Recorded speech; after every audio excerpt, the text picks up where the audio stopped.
In Sinners, Michael B. Jordan plays two different people, and both of them are armed to the teeth. Jordan plays identical twin gangsters Smoke and Stack Moore, who return to 1932 Mississippi Delta with Chicago outfit money in their pockets and a crate full of firepower under the floorboards. The weapons in this film aren't props randomly pulled from an armory rental. They are character. They tell you exactly who these men are, where they've been, and what they're capable of. Before this night is over, one of those weapons will reveal a production detail buried so deep in the film that it changes how you read every single gun that came before it. When Smoke and Stack stride back into Clarksdale, they carry the confidence of men who've worked for the Chicago outfit, and their iron confirms it. Smoke's primary sidearm is a pair of Colt M1911 pistols, wielded twin style in a visual statement that doubles down on Jordan's dual-role performance.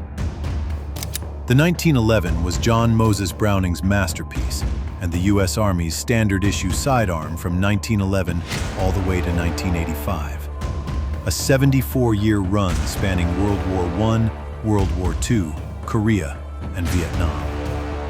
When the Army put it through trials in 1910, Colt fired 6,000 rounds without a single malfunction, while the competing Savage design suffered 37 failures. By the end of World War II, nearly 2 million had been produced, with contracts going not just to Colt and Remington Rand, but to the Singer Sewing Machine Company. In Sinners, the 1911 is also carried by the KKK members in the final standoff, turning this iconic American sidearm into a weapon on both sides of the moral equation.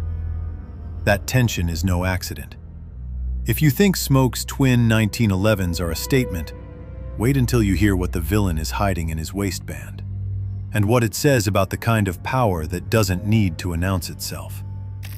Hogwood, the local landowner who sells the brothers their sawmill, carries a Colt Model 1903, also known as the Pocket Hammerless. It is the perfect sidearm for a man who wants power without visibility. The Colt 1903 earned its hammerless nickname not because it lacks a hammer, but because the hammer is completely concealed inside the slide. Invisible, snag-free, deadly. Al Capone kept one in his coat pocket. Bonnie Parker taped one to her thigh to smuggle it into prison. John Dillinger was reaching for one when FBI agents cut him down outside the Biograph Theater. The gun was so trusted that the U.S. military issued it to general officers through the 1970s. Eisenhower, Patton, and Roosevelt all carried one. In Sinners, it belongs to a man whose grip on this community is quiet, legal, and absolute. Stack's sidearm crossed the Atlantic in the wrong direction, pulled from a losing Army's holster and carried into 1932 Mississippi by a black American gangster who fought in the war that produced it. Mary, played by Haley Steinfeld, levels a Luger P08 at Remick and the vampires in one of the film's most charged confrontations.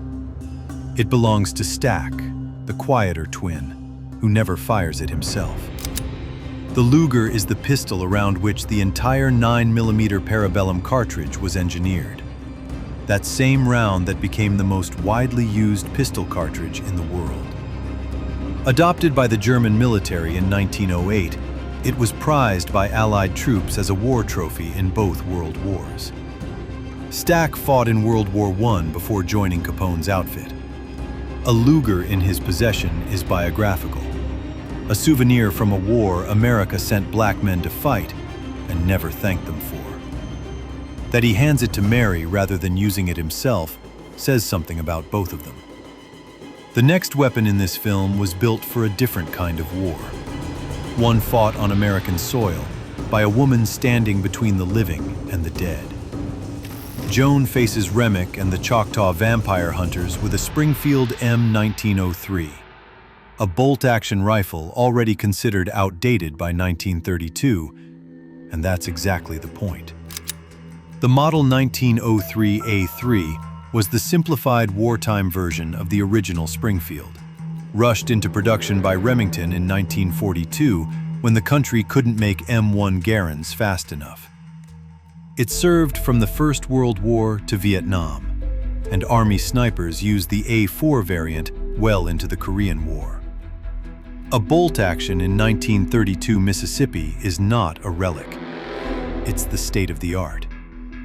In Joan's hands, leveled at something that laughs at bullets, it becomes a symbol of defiance.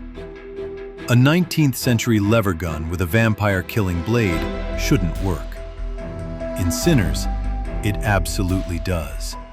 And the story behind it is stranger than the modification itself. Hanging in the brothers' juke joint is a Marlin Model 1893, a lever-action rifle from the American frontier era. Designed by L.L. Hepburn and produced in over 1 million units, it was Marlin's answer to Winchester, and by most accounts, the rivalry was fierce. The 1893 features Marlin's solid top receiver with side ejection, making it easier to mount a scope than contemporary Winchesters. It is the direct ancestor of the Marlin Model 336 that hunters still carry today. In Sinners, it's young Sammy who truly claims it, fixing a makeshift wooden stake to the barrel as a bayonet and charging into the vampires. A frontier rifle with a vampire-killing blade.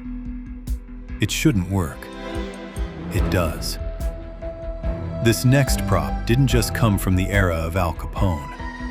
According to the film, it came directly from the man's organization, and the history behind it is exactly as ugly as you'd expect.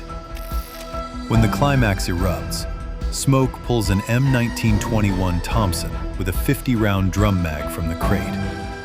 The film is explicit. This gun came from the Chicago outfit. The Tommy gun was the first major production Thompson. 15,000 built by Colt for auto ordnance, retailing at $200, roughly $3,000 in today's money. Too expensive for your average criminal, but not for Capone. The Model 1921 was the weapon used in the St. Valentine's Day massacre. 7 members of Bugs Moran's gang cut down in a Chicago garage on February 14, 1929. Its other nickname, the Chicago typewriter, came from the sound of its muzzle report. When Smoke empties the drum and tosses it aside, a weapon that once defined Capone's power becomes the sound of something older, angrier, and more righteous. And then there's the gun that closes the show. Smoke reaches into the crate one final time and comes out with an M1918 Browning Automatic Rifle, using it as a long-range sniper weapon against the Klansmen. The BAR was designed by John Moses Browning in 1917, the same man behind the Colt 1911 and 1903, and was intended for a military tactic called walking fire. Infantrymen advancing across no man's land while spraying automatic rounds into enemy positions. Clyde Barrow used a shortened, stolen BAR as his signature weapon. Now here's what nobody in the audience caught. The BAR in Sinners is fitted with a bipod, and no BAR carried a bipod until the revision of 1937, 5 years after this film is set. The full muzzle-mounted version didn't arrive until the A2 version in 1940. Either way, the prop gun is wearing hardware that simply didn't exist yet in 1932. Historical accuracy was sacrificed for dramatic power. And honestly, in a film about vampires descending on 1932 Mississippi, that feels exactly right. That's the arsenal of Sinners. 7 weapons, 1 Oscar, and a crate of history buried under a Mississippi juke joint floor. If this is your first time here, there's a full library of movie weapon breakdowns waiting for you. Hit subscribe, and we'll see you on the next one.